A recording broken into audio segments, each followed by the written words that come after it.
Assalamualaikum warahmatullahi ta'ala wabarakatuh. Jadi kumpulan kami pada hari ini akan membincangkan satu perkara, iaitu isu ketaksamaan akibat kepelbagaian sosio-budaya di sekolah. Jadi inilah dia ahli kumpulan kami yang terdiri daripada 3 orang, iaitu saya sendiri, Muhammad Ikhwan Hafizi, dan saudara Muhammad Airin dan juga saudara Muhammad Daniel. Jadi pada hari ini kita akan membincangkan beberapa isu utama ketidaksamaan akibat kepelbagaian sosio-budaya di sekolah. Sebelum kita masuk kepada isu ketaksamaan sosio-budaya di sekolah, terlebih dahulu kita lihat apakah dia pengenalan terhadap isu-isu ini. Malaysia merupakan sebuah negara yang mempunyai berbilang kaum, etnik dan juga budaya. Kepelbagaian kaum ini sudah pasti akan mewujudkan corak sosio-budaya yang berbeza-beza.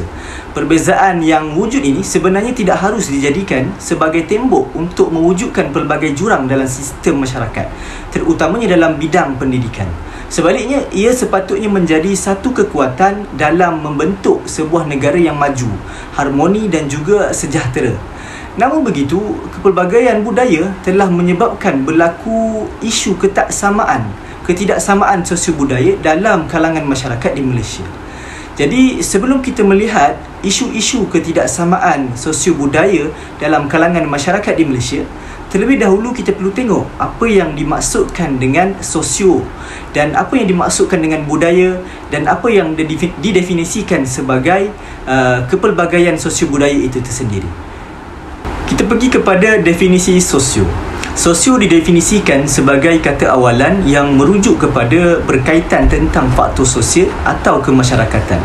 Adapun budaya ini adalah sebagai satu himpunan, kelengkapan intelektual dan kebendaan yang dapat memenuhi kehendak biologik dan kemasyarakatan. Menurut Kamus Dewan edisi keempat, definisi budaya mempunyai beberapa maksud, iaitu kemajuan fikiran, akal budi, merangkumi cara berfikir dan juga keberlakuan. Seterusnya, kita pergi kepada kepelbagaian sosio-budaya. Kepelbagaian membawa maksud berbagai-bagai jenis. Adapun sosio-budaya merupakan hubungan masyarakat dengan budaya yang merangkumi cara hidup, adat istiadat dan sebagainya. Kepelbagaian sosio-budaya dalam masyarakat di Malaysia secara langsung memberi kesan kepada perkembangan sistem pendidikan secara umumnya dan kepada suasana pembelajaran secara khususnya. Oleh itu, dapat disimpulkan bahawa sosio-budaya ini adalah amalan gaya hidup dan peradaban bagi sesuatu masyarakat yang lahir dari pegangan dan kecenderungan diri masyarakat berkenaan dalam pelbagai bidang untuk memberikan kepuasan kepada diri mereka sendiri. Dapat ditakrifkan juga bahawa kepelbagaian sosio-budaya ini adalah hubungan masyarakat yang mempunyai perbezaan budaya, yang tinggal dalam wilayah yang sama dan hidup bersama-sama.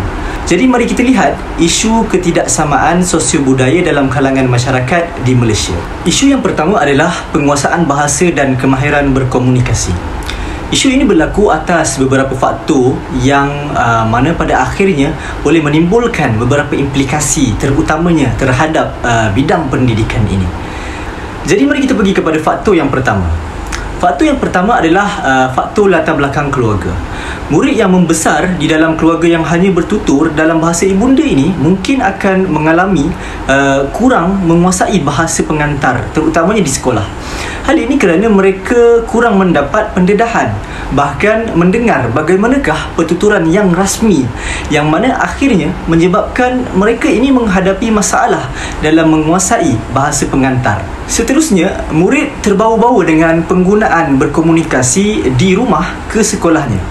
Kebanyakan murid-murid yang berada di kawasan pedalaman ataupun yang mempunyai pegangan yang kuat terhadap etniknya, suku maupun kaum mereka, menyebabkan mereka ini terbiasa untuk bertutur dalam bahasa ibunda mereka berbanding bahasa pengantar utama, sehinggakan benda itu terbawa-bawa, pertuturan itu terbawa-bawa ke sekolah. Seterusnya, murid tinggal dalam kelompok etnik yang sama, yang mengamalkan budaya, cara berfikir dan pandangan dunia yang sama, menyebabkan mereka ini kurang pendedahan akan budaya kaum yang lain. Kebanyakan mereka yang kurang bergaul dengan etnik-etnik yang lain ataupun kaum-kaum yang lain menyebabkan mereka ini merasakan kesukaran dalam menggunakan bahasa pengantar utama, terutamanya ketika mereka berada di sekolah. Pemahaman dan kesedaran budaya hanya dipelajari melalui bacaan dan bukanlah melalui amalan ataupun amali secara praktikalnya. Hal ini kerana mereka kebiasaannya hanya menerima pendedahan melalui buku ataupun internet, bukanlah dengan bergaul secara langsung di sekolah maupun di luar sekolah. Seterusnya kita pergi kepada faktor yang kedua, iaitu faktor sosioekonomi. Murid daripada keluarga berpendapatan rendah ini mungkin kurang akses kepada bahan bacaan dan juga kelas tambahan untuk meningkatkan kemahiran bahasa mereka. Sebagai contoh, keluarga miskin tidak mampu untuk membeli bahan bacaan tambahan, menyebabkan kemahiran bahasa mereka terhad, tidak seperti mereka yang berasal daripada keluarga yang kaya. Mereka juga tidak mempunyai akses kepada teknologi pendidikan, menyebabkan keterbatasan dalam meningkatkan kemahiran berbahasa menjadi kurang berbanding dengan murid yang mempunyai akses kepada teknologi. Selain itu, murid daripada keluarga berpendapatan rendah sering mengalami kesukaran dalam memahami pembelajaran di sekolah, kurang berkeyakinan dalam berkomunikasi dan akhirnya mungkin menjadikan kesulitan dalam perkembangan akademik serta sosial mereka. Setelah kita mendalami faktornya, pasti di sana ada kesan ataupun implikasi daripada faktor-faktor tersebut. Saya bahagikan kepada dua implikasi. Implikasi yang pertama adalah implikasi terhadap akademik. Murid akan mengalami kesukaran untuk mengikuti pengajaran guru secara efisien di dalam bilik darjah. Hal ini kerana keterbatasan bahasa yang dialami oleh pelajar tersebut. Hal ini kerana murid tidak dapat memahami apa yang ingin disampaikan oleh guru dengan baik di dalam bilik darjah tersebut. Seterusnya, ianya boleh menyebabkan berlaku pertembungan dialek yang memberi impak kepada proses pengajaran dan pembelajaran. Ia juga boleh mendorong kepada pergaduhan kerana makna yang berbeza dalam dialek masing-masing. Selain itu, murid yang tidak menguasai bahasa pengantar akan tercicir dan tidak melaksanakan tugasan akibat tidak memahami arahan yang diberikan oleh guru. Hal ini kerana murid beranggapan bahawa guru itu menggunakan bahasa yang tidak sesuai dengan bahasa ibunda mereka, sedangkan keadaan yang sebenarnya adalah guru itu mengajar dengan menggunakan bahasa pengantar yang sebenar-benarnya, yang mana menjadi bahasa utama di sekolah. Implikasi yang kedua adalah implikasi terhadap sosial. Murid yang lemah dalam komunikasi mungkin kurang keyakinan diri dan menghadapi kesukaran dalam membina hubungan sosial. Mereka akan rasa takut ke hadapan kerana bahasa yang digunakan tidak sama seperti bahasa rakan-rakan yang lain, yang mana pada akhirnya menimbulkan rasa malu dalam diri mereka. Secara tidak langsung, ia juga boleh menyebabkan berlakunya pergaduhan dan salah faham komunikasi antara satu sama lain oleh kerana berbezanya bahasa.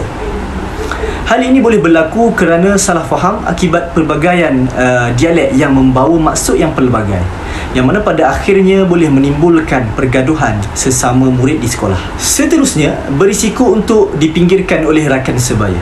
Dalam kalangan murid, mereka yang kurang fasih berbahasa mungkin dianggap sebagai kurang berkemahiran ataupun berbeza, menyebabkan mereka ini lebih mudah dipinggirkan, dipulaukan dan sebagainya.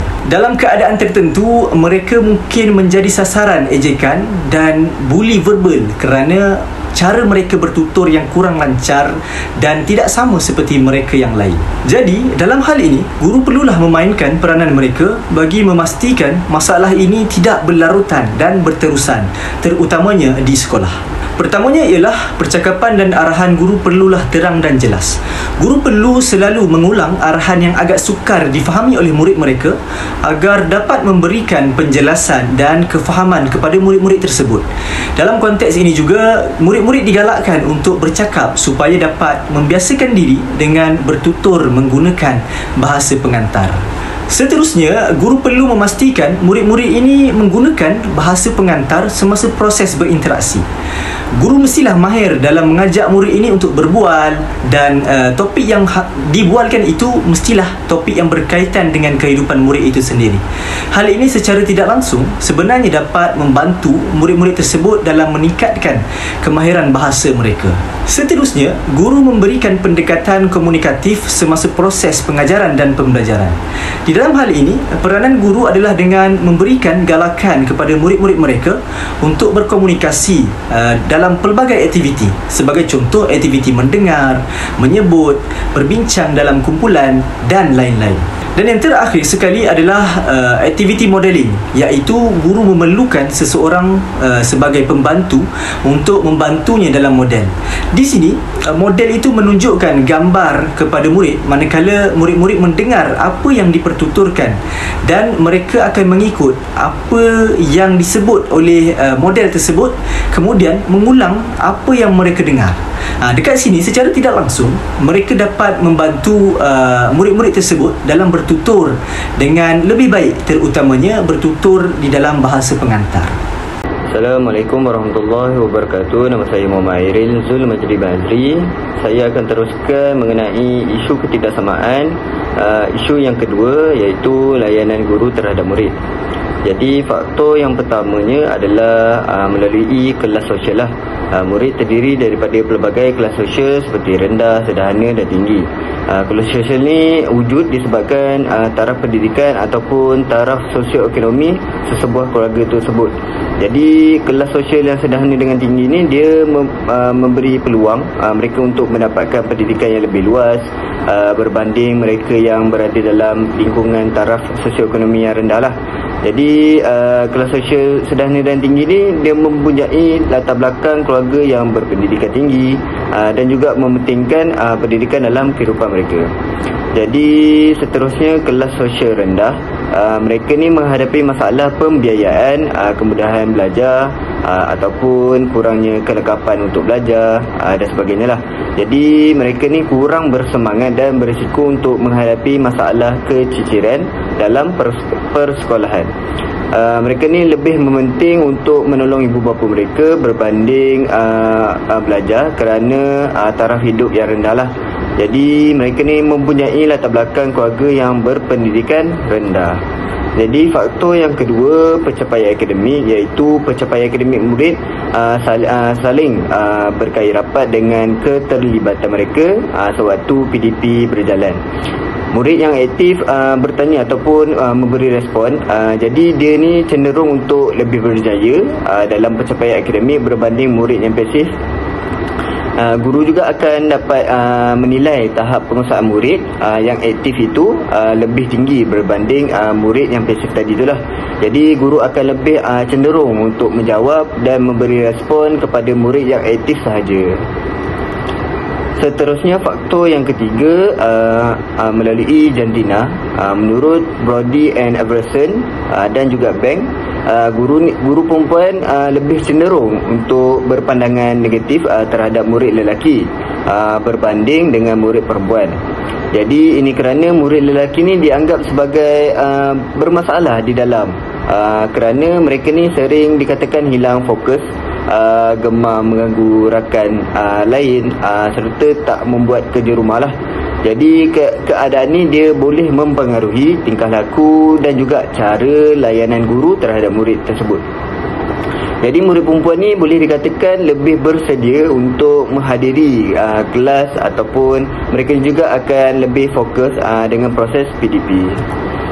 Jadi apakah implikasi daripada faktor-faktor isu tersebut? Yang pertamanya, melalui implikasi perbezaan kelas sosial, murid akan rasa hilangnya keyakinan diri dalam diri murid lah. Jadi murid daripada keluarga yang sosioekonomi yang rendah akan merasa rendah diri apabila layanan guru lebih memihak kepada murid kelas atasan. Jadi mereka pula mula percaya bahawa potensi mereka ni terhad. Seterusnya, kurangnya berani melibatkan diri dalam pembelajaran. Seterusnya, implikasi perbezaan pencapaian akademik, yakni dia membolehkan meningkatkan risiko keciciran sekolah. Yakni murid yang sentiasa diberi layanan negatif ataupun kurangnya perhatian akan merasa tidak dihargai di sekolah. Jadi mereka ni cenderung untuk ponteng, malas belajar ataupun tak membuat kerja sekolah dan akhirnya keciciran daripada sistem persekolahan. Seterusnya, implikasi perbezaan jantina, iaitu pembangunan identiti diri yang negatif. Jadi murid yang mengalami layanan tidak adil atas sebab jantina ni boleh mengalami konflik identiti dan kurangnya keyakinan diri. Keadaan ini boleh memberi kesan jangka masa panjang kepada kesejahteraan emosi, kesihatan mental dan juga keupayaan mereka untuk berkomunikasi secara sihat dengan jantina yang lain. Jadi apakah peranan guru dalam menangani isu ni? Yang pertamanya, guru perlulah sentiasa memberi layanan yang sama rata kepada murid tanpa mengira latar belakang mereka. Jadi di mana kita tahu kelas atasan, sederhana dan rendah ni perlu diberi hak yang sama tanpa mengira latar belakang mereka lah, miskin ke, kaya ke ataupun sederhana. Jadi yang keduanya, guru ni perlulah kreatif dalam pengajaran supaya dapat menarik minat pelajar dalam proses PDP. Sebagai contoh, kita buat permainan interaktif ataupun simulasi yang dapat menarik perhatian semua murid lah.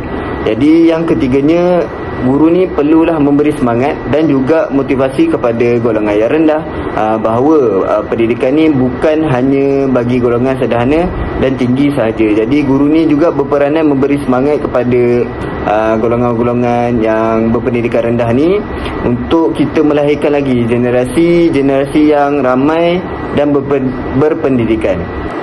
Seterusnya, yang keempat, guru ni tidak meletakkan persepsi buruk terhadap murid kelas-kelas tertentu, di mana kita boleh lihat tak semestinya lelaki tidak fokus dalam kelas. Ada juga murid lelaki yang fokus dan rajin belajar, dan juga tak semestinya murid perempuan fokus dan sentiasa untuk memberi perhatian dalam kelas. Jadi di sini guru ni perlulah adanya sifat seimbang dan tidak memilih mahupun jantina lelaki ataupun perempuan. Jadi ini akan mewujudkan lagi lah ataupun tidak berlakulah konflik antara murid lelaki dan perempuan untuk berinteraksi. Sekian daripada saya, terima kasih. Bismillahirrahmanirrahim. Assalamualaikum warahmatullahi wabarakatuh. Alhamdulillahirabbil alamin. Wassalatu wassalamu ala asyrafil anbiya'i wal mursalin wa ala alihi wa sahbihi ajma'in. Alhamdulillah, amma ba'd. Yang saya hormati pensyarah bagi kursus sosiologi dalam pendidikan, Dr. Fazilah, dan seterusnya rakan-rakan yang saya kasihi sekalian. InsyaAllah saya akan meneruskan sesi perbincangan ataupun ingin saya kupaskan isu yang seterusnya dalam isu ketidaksamaan dalam sosio budaya ini, iaitu isunya adalah berkaitan dengan lokaliti dan penempatan murid. Seperti mana yang kita tahu, sahabat-sahabat, ada murid ataupun ada pelajar yang duduk di kawasan bandar, ada juga murid yang duduk di kawasan luar bandar. Jadi berdasarkan dua kategori ini, sudah kita dapat buat satu pemetaan bahawasanya murid-murid yang berada di kawasan bandar itu lebih mudah untuk mendapatkan kemudahan berbanding dengan murid-murid ataupun pelajar-pelajar yang duduk di kawasan pinggir bandar. Saat ini kita akan tengok apakah isu di sebalik lokaliti ataupun penempatan murid ini. Baik. Sebelum saya nak meneruskan kepada isu, suka untuk saya berkongsi apakah yang dikatakan kawasan bandar, macam mana ciri-ciri kawasan bandar itu. Baik, bandar adalah merujuk kepada kawasan yang mempunyai kepadatan penduduk yang tinggi, infrastruktur yang maju dan ekonomi yang lebih berkembang. Jadi di kawasan bandar ini, senang cerita, dia ada satu infrastruktur yang sangat lengkap. Ada hospitalnya, ada pusat perniagaannya, ada pusat membeli belahnya, serta sistem pengangkutan yang sangat baik. Ada kereta api, ada teksi, ada Grab, ada Maxim dan sebagainya. Jadi antara ciri-ciri utama bandar itu yang seperti mana yang saya sebutkan tadi, kepadatan penduduk yang tinggi, kemudian di sana juga kemudahan internet yang lebih meluas, dan juga di sana kalau nak belajar boleh menggunakan digital. Itu kawasan bandar. Sebagai contoh, di Malaysia kita ada Kuala Lumpur, Johor Bahru, Georgetown dan juga Shah Alam. Ini antara kawasan bandar. Baik. Pinggir bandar ataupun luar bandar ini merujuk kepada kawasan yang mempunyai kepadatan penduduk yang rendah, manakala ekonomi yang lebih bergantung kepada sektor pertanian dan perikanan. Manakala di sini yang dikatakan luar bandar itu, penduduk di situ tak ramai. Kemudian, dekat situ nak dapatkan akses internet sangat terhad. Ada kawasan yang ada signal, ada kawasan yang tak ada signal terus. Sebagai contoh di kawasan pedalaman di Sabah dan Sarawak, sebagai contohnya lagi di Semenanjung, kita ada di Felda, di Pahang, Johor dan Negeri Sembilan, dan juga kampung-kampung di Kedah dan juga di Perlis. Ini antara faktor-faktor luar bandar ataupun ciri-ciri kawasan luar bandar itu. Baik. Jadi berdasarkan perbezaan tadi, kita dapat tahu isunya yang berlaku apa dia. Sekolah di bandar lebih lengkap dengan kemudahan teknologi. Adanya makmal, adanya perpustakaan, adanya makmal komputer, boleh akses internet dengan begitu mudah. Nak cari maklumat sangat mudah. Cikgu-cikgu nak buat pembelajaran secara digital sangat mudah. Nak guna quizzes, nak guna word wall, nak guna Kahoot, sangat boleh. Berbeza dengan murid ataupun sekolah yang berada di luar bandar ataupun disebut sebagai pedalaman. Kurangnya akses internet, bahan bantu mengajar menjadi sangat terhad. Cikgu-cikgu ni terpaksa menggunakan kaedah tradisional untuk mengajar di kawasan luar bandar. Jadi isu itulah yang menyebabkan ketidaksamaan dalam segi sosio-budaya itu. Baik.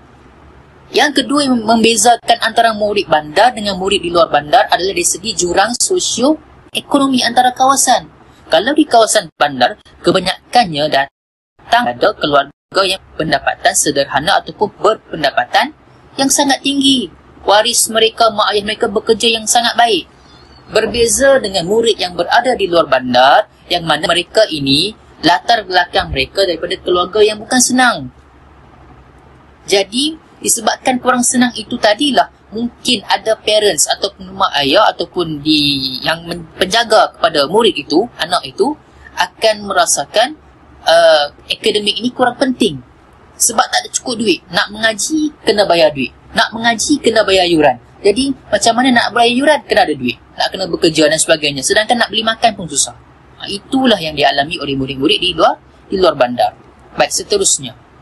Implikasi ketidaksamaan lokaliti terhadap pendidikan. Apakah kesan dia berlaku apabila lokaliti ini tak sama? Yang pertama, jurang pencapaian akademik.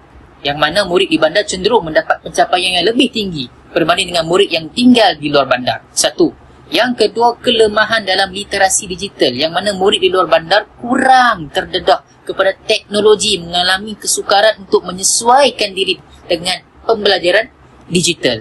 Murid yang duduk di kawasan kampung sangat sukar untuk sesuaikan diri dengan digital.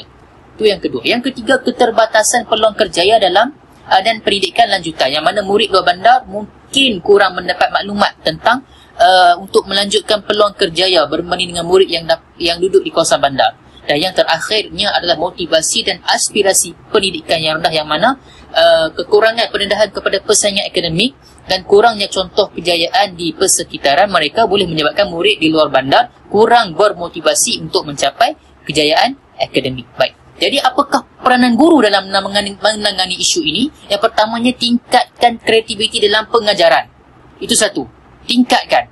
Pelbagaikan kaedah pengajaran yang lebih menarik. Yang kedua, memanfaatkan teknologi secara optimum. Walaupun murid itu berada di kawasan luar bandar, tapi cuba secara asasnya, cuba kita dedahkan dengan bahan digital yang lebih mungkin lebih asas. Sebagai contohnya YouTube, Google Classroom yang mungkin memerlukan signal yang basic. Begitu. Itu yang kedua. Yang ketiga, peranan guru menggalakkan pemerkasaan murid, yang mana memberikan motivasi murid di luar bandar untuk terus belajar berjaya sama macam murid yang tinggal di bandar. Dan yang keempat, melaksanakan strategi pembelajaran inklusif, yang mana menyesuaikan strategi pengajaran berdasarkan latar belakang murid bagi memastikan semua mendapat manfaat tanpa mengira lokasi mereka. Baik, jadi secara kesimpulannya, apa yang kita dapat simpulkan, apa yang kawan-kawan saya bahas berkaitan dengan isu ini, yang mana ketidaksamaan dalam pendidikan berpunca daripada perbezaan lokaliti, sosioekonomi, bahasa, budaya dan akses kepada sumber pembelajaran.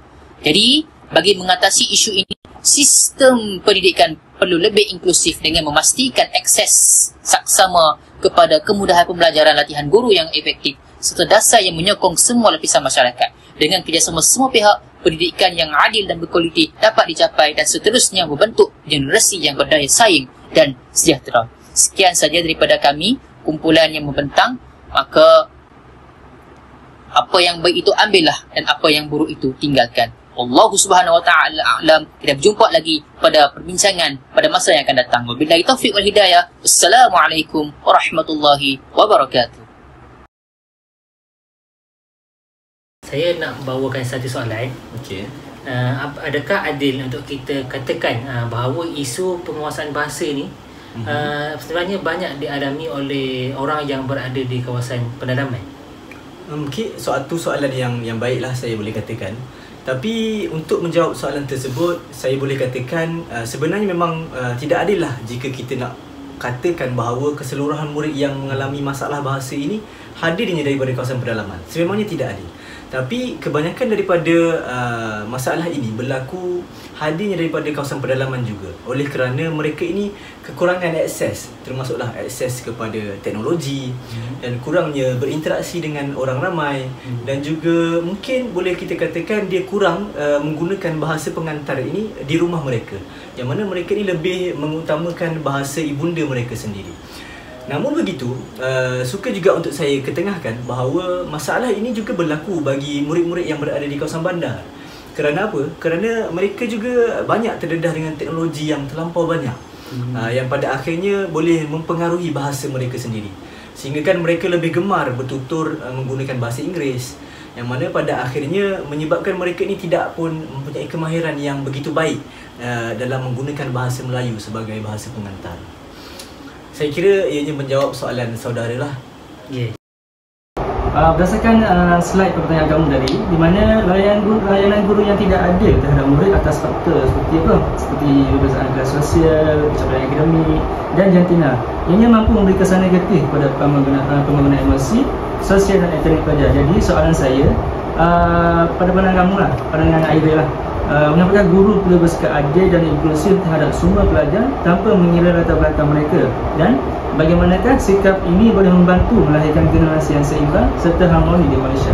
Okey, jadi bila kita tengok yang pertamanya, guru ni dia perlulah bersikap adil untuk setiap murid, yang kerana murid ni dia mempunyai hak yang untuk menerima pendidikan secara semerata lah. Seperti yang termaktub dalam FPK, Falsafah Pendidikan Kebangsaan.